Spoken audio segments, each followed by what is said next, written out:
mag-cool down. Tapos malayo pa yung biyahe. Hindi dapat to kasi boss umiinit. Hindi nga dapat umiinit yan. May something wrong yan. Tumulog eh. Mainit dito. Dito dapat nag-iinit kasi kulang to eh. Tingin. Kalahati ang kanina eh. Biglang puno. Lakas ng pressure. Hindi yan nag-iinit dapat. Pero kakaalis lang natin. Alas na bago lang. Sipin natin itong nakabarado rito. Hindi makahinga. Ang init lang dito. Hindi nag-aano to. Hindi nag-iikot yung kulan niya. Yun ang halatado. Kumukulo. Ang Kaya hayaan mo lang, bumababa naman eh. Nagko-cool down. Kalahati lang kanina. ano ba to? Walang halo to? Puro to? Puro yun. Dapat gagamitin niya dito boss yung pink.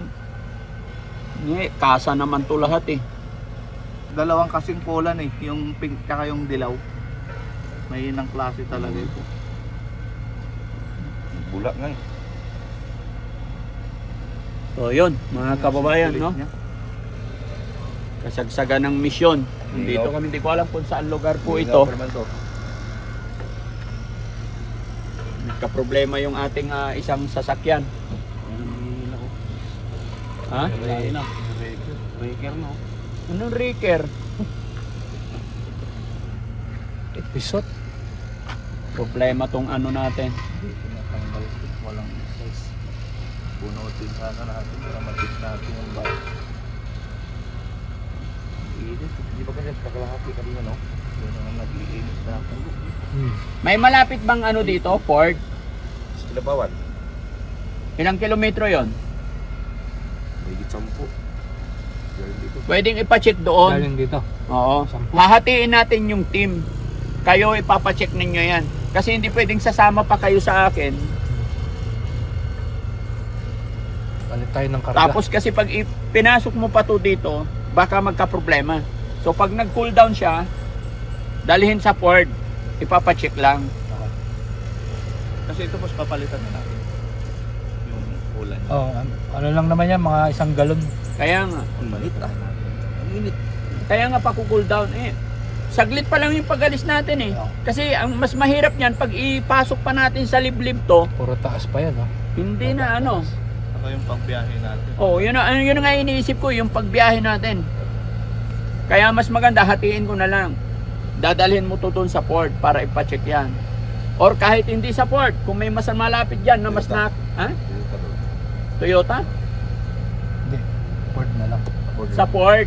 Pero kung wala malayo yung port, kung may mekaniko kayong makikita para i-consort yan, yun na lang. Kasi baka barado lang. Kasi bago ko to iharap dito sa Mindanao, pina-chancel ko pa to, pina-check pa to.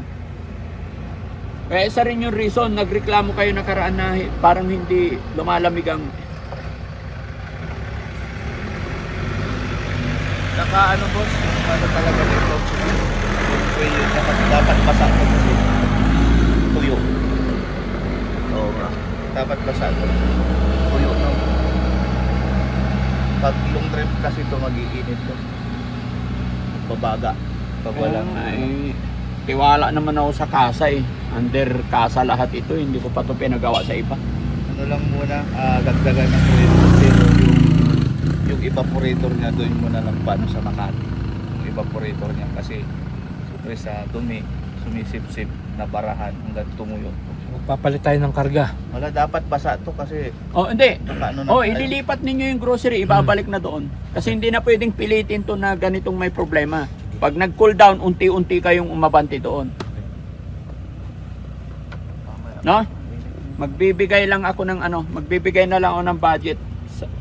Sinong kasama nyo? Si Wamos andun eh. Si Wamos na lang. Nauna doon. Sa Last area. papalikin mo dito para siya mag-assist sa amin. Ikaw naman mag-assist sa kanila.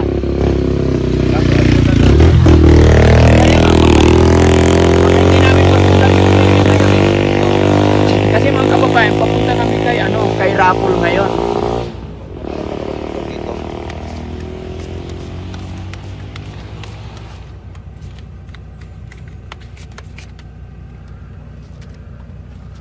$30,000. Ano lang, sama ko doon. Tapos pagdating doon, iwan ko si Wamos doon. Oo. Tapos balik ko dito. 15. Ay. May motor naman Ha? doon eh. 15. Hindi ka pa inaantok. Di pa. Tama pa yung bilang eh. May motor naman doon, daling ko dito. Oo. Oh, sabay ako dyan muna. Oo. Antay nyo ko ha. Oh, mamaya pa to. Oo. Pa-cool down pa namin to. Sasama mo na ako doon hanggang doon. Tapos babalik ko dito ang motor. Kala ko matibay ang Ford. Tibay. Tibay. Tibay sa giba. Ha? Nagkataon lang siguro boss na hindi nag-circulate ng maayos, di dumadalo, hindi mo ikot. Basta, bago ko biniyahe to, pina-change oil, pina-check up ko kasi sabi ko pupunta ako Mindanao. Eh bakit hindi pa tapos yung pupuntahan nagkukulhit na. Iwala ako sa Ford eh. Mm.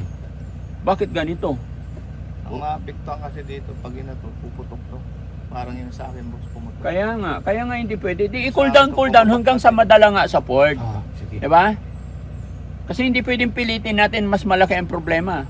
Pag ito pumutok, iwanan na natin dito. Wag. Hindi man. Wala tayong sasakyan. Magagawa pa ng pa-cool down lang natin. Tapos yung boss, mura lang naman yung preo. Pa-preo na natin kahit pansamantala. Mm. Kasi basa dapat to. Aircon Kaya to. nga, Wala. Tuyo boss. Pag nag-long drive tayo boss, magbabaga to. Kaya nga, hindi pa-check nyo na lang. Diba? Hindi talaga pwedeng tuyo. Ilang taon na ba to? Tatatlo. Sariwa pa to. Ha? Tatatlo. Oh, running 3 years pa lang to eh. Bakit ganun ang Ford? Sa mga ibang Ford mo naman, hindi ano. Oo. Hindi. Yung Ford na una, yung dalawang 3.2 na Ford. 5 years na, wala akong problema. Bakit ito? Bago talaga ako pumunta dito, pina-change oil ko yan. Lahat, pati ito. Pati yung van, pati yung lahat ng sasakyan, naka-change oil lang eh. Hindi tayo Layo. maka-change. Pwede pang kape. Ha? Ang init. Pang kape na, ang init. Oh. Ang init. Kaya nga. Pwede mo na ikape. O sige, ganito na lang, mga kababayan. Paano kaya? Iwanan na lang talaga namin kayo dito.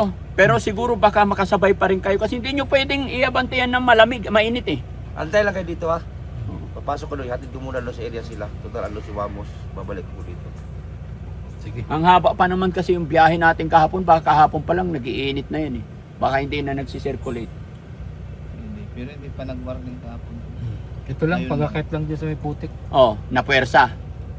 Hindi. Pa lumabas. Tapos, abante sa putik. Nung packet na ganun, parang hindi na sumasabay yung silinyador. Hmm. Naka-steady lang siya. Ganun. Hirap gumapang. Hirap gumapang. Kasi nag-warning na dito eh. Lahat ang pati ito. O, persahin mo yan, masira. Oo. Tsaka magkakaproblema talaga tayo. Bago-bago pa eh. Hindi kaya pinalitan nila yung makina nito? Nung tinense oil, Nung Chinese oil? alam. Hirap no. Hindi kaya tayo na-scam? Pati mother post niya. Palitan ng makina yan. Diyan yung kumulo kanina eh. Yung mas malaki. Kaya nga. Ay, kaya ito wala naman itong kumulo. Katapon-tapon tuloy. Bumulok kanina eh. Natapon. Hindi pwede kasi hindi mo tayo. Hindi naman pwede itakbo ng walang takip yan. Oh, sisirit. Sirit yan. Kapag uminit ulit. Pero pag di uminit, di naman sisirit. Stable lang. Nagkaroon siya ng presyon. Ang init siya oh. Init niya. Ayan, lapit lang. Kaya nag-warning siya. Oo. Sabog siya. Okay? Para makapagtrabaho tayo, iwanan muna namin kayo. May kapitbahay dyan, makikapi muna kayo habang Hindi. nagpapalamig. Balikan ko lang ganito. Hatid ko muna. Oo, hihatid muna namin. Hindi, yung Maglilipat grocery, mo na kayo gamit. iayos nyo yung grocery. So yun mga kababayan, mga kabarangay. Ito yung hindi inaasahang pangyayari. Dahil hindi ko talaga inaasahan. Dahil Ford, may tiwala talaga ako. Pero hindi natin alam, baka may nasakal lang din naman na host. Kasi 3 taon pa lang to eh. Running 3 years pa lang to. Ito, hindi ko alam kung ilang taon na yung Hilux na yan. Pero wala namang problema sa Hilux. Ikaw, Problema ko lang dito. may itlog ka na dyan ha. Hindi, sige. Okay lang, lipat na. Lipat na yung grocery. Ha? Yung bigas, magdala. Dito yan. Oo, lipat din.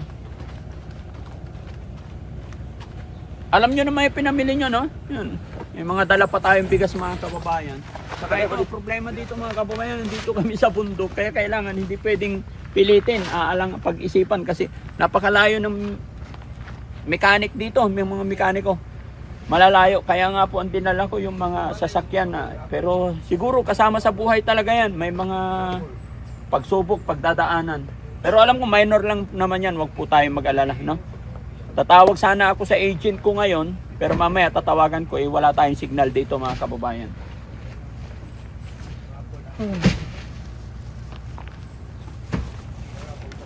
Ayan, lipat natin sa kapilang sasakyan yung bigas, grocery na ipapamigay natin sa ating mga kababayan dito sa kabundukan. Boss! Anong lugar to, boss? Barangay Salap po. Ha? Barangay Salap. Salap. Nag-overheat yung sasakyan namin. Pwede bang ano? Iwanan na lang namin yan, balikan na lang namin sa January. Hindi makakaabala dyan? Hindi naman. Hindi naman. Eh baka simintuhin nyo na to. Ito yung pit shoulder. Siminto ata yan eh. Ah, sisimintuhan yan. Oo, sige, di bali. Tara, picture tayo. Talaga mo ako eh. Oo, salamat. Pangalan mo? Dundon, pasensya po. Pasensya ka na doon ha. Opo. Salamat sir. Oh, walang anuman. Ano trabaho mo dito? Diyan sa Pison. Piso, ikaw ang driver nun? Opo. Bigyan kita pang merienda. Ikaw, Okay lang? Pasensya ka na. Pasensya ka. Opo. Oh, pasensya ka na. May ano ako doon sir eh. May pamangkin din ako na ano doon. Ha? Yung... Apelyido niya kasi mga kababayan, pasensya. Oo, ito, pagpasensya mo na to. Salamat. Walang anuman. Balik ko rin ako na sila. Dito lang kami saglit. Sige po. Wala Oo. po. Hindi na nakabala yan. Nasa... Salamat. Okay, Salamat, pero sir. pag lumamig, ililipat namin doon ha. Oo. Pwede naman doon sa ano. Diyan sa taas. Sa ibabaw. Opo. O sige, pero kailangan palamigin pa. Kasi hindi pwedeng persahin. So yun mga kababayan, mga kabarangay, maraming salamat po. Ito yung hindi inaasahan na pangyayari sa kalagitnaan ng misyon.